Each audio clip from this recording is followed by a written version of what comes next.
इमाम गजाली रहमतुल्लाहि ताला अलैह ने क्या खूबसूरत मिसाल दिया है। इमाम गजाली रहमतुल्लाहि ताला अलैह फरमाते हैं, आज दुनिया का ये उसूल है कि जो ताजिर होते हैं ना, तिजारत करने वाले, ताजिर का ये उसूल है कि जो उसने खर्च किया ना, वो उसका हिसाब रखेगा कि मैंने ये खर्च किया है, कहाँ किया है, क्यों किया है, इससे कितना फायदा हुआ, कितना नुकसान हुआ, और फायदा हुआ भी है तो कितना हुआ है, नुकसान हुआ भी है तो कितना हुआ है, और नुकसान किस वजह से हुआ है। ये ताजिर की खासियत होती है कि इस हर काम का हिसाब रखता है।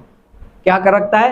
हर काम का हिसाब रखता है। तो इमाम गजाली रहमतुल्लाहि ताला अलैह फरमाते हैं, जब हर बंदा दुनिया के अंदर अपनी तिजारत का हिसाब रखता है, तो जो बंदे से उसकी नफ्स ने इतना बुरा कराया है, इतना जो है ना ये खराब काम करवा रहा है, तो इसका हिसाब क्यों नहीं रख रहा कि मेरे नफ्स ने मुझसे ये खराब काम करवाया, वो खराब काम करवाया, तो अब मैं उसका हिसाब उस नफ्स से कैसे लूं। आज दुनिया के अंदर अगर किसी के पास कर्जा हो ना, तो वो याद करके लेता है, हाँ फलां के पास मेरा इतना कर्जा है, फलां के पास मेरा इतना कर्जा है, मुझे इससे इतना लेना, इतना लेना, सब कुछ याद होता है।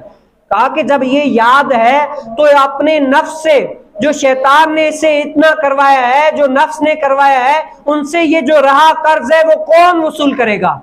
कि जो इतना ख्वाहिशात, बुराइयां, ये सब कुछ इस शैतान ने फैलाई है, जो इसके नफ्स अम्मारा ने ये इससे करवाया है, तो इसका हिसाब भी तो इस नफ्स से लेना। दुनिया के अंदर कर्ज किसी का रहा हो तो वो ले लेता है, तो ये नफ्स के साथ हिसाब क्यों नहीं करता जो इसका दुश्मन है? तो हम हर किसी से हिसाब रखते हैं, बताओ इससे हिसाब किताब कब शुरू करेंगे? एक नमाज कजा कराइए तो हम क्या है, अब तहज्जुद भी अदा करेंगे, क्यों कजा करवाई? एक नफिल अगर कजा करवाया है, नहीं पढ़वाया, तो हम क्या है 100 नफिल पढ़ेंगे, क्यों हमें जो है ना सुस्ती आई? तो ये है, लेकिन हम उस बात पर अमल कब करेंगे?